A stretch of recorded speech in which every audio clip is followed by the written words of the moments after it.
Bonjour, je suis Hakim La'alam et je vous propose ma chronique du lundi 15 novembre 2021.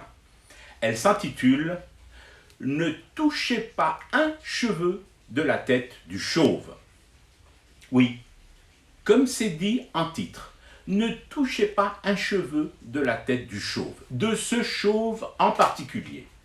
Les amoureux du foot et les amoureux de Désédie, plus généralement, ne se trompent pas, ne peuvent pas tous se tromper en même temps et en chœur. Celui à qui ils ont attribué le titre de noblesse de ministre du Bonheur n'a pas la langue dans sa poche? Oui. Et alors? Il aurait été plus conforme aux normes des aides s'il avait fermé son clapet sur l'état de la pelouse de Tchaker? Ce chauve génial aurait mieux fait de ne pas dire ce qu'il pense de certains confrères et se plier docilement à des questions dont l'absurdité pour certaines suffirait seule à dégarnir et à assécher la meilleure des pelouses.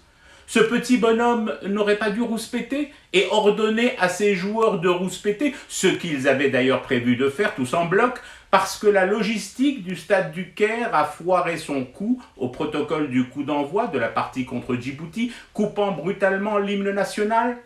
Ce chauve au regard d'acier n'aurait pas dû remettre à sa place Andy Delors, qui a préféré son statut à l'OGC Nice à celui d'attaquant des Verts, m'obligeant moi-même, ici, l'autre jour, à lui donner un nouveau sobriquet, celui d'Andy dehors.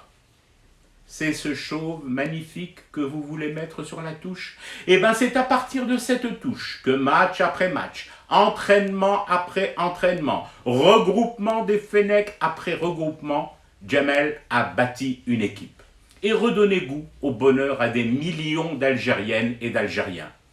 Vous en connaissez des masses des Monsieur Bonheur depuis l'indépendance? Oh, bien sûr qu'il ne faut pas exagérer. Il y en a eu, mais si peu pour autant d'attentes et d'espoir. Alors, je ne sais pas vous, mais moi, lorsque j'ai la chance de tomber sur un spécimen aussi rare, je le garde, farouchement, furieusement avec les crocs.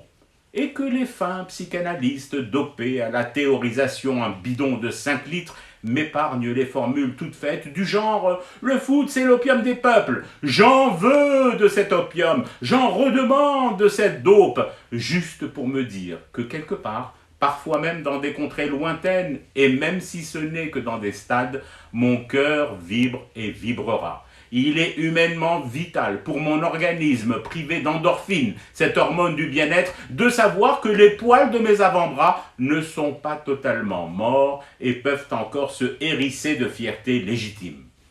Je fume du thé à la longévité de Djamel Belmadi au poste de ministre du Bonheur. Pour le reste, on est bien d'accord, le cauchemar continue. C'était Hakim La'alam, je vous retrouve demain pour une autre chronique et une autre façon de dire son amour à l'Algérie.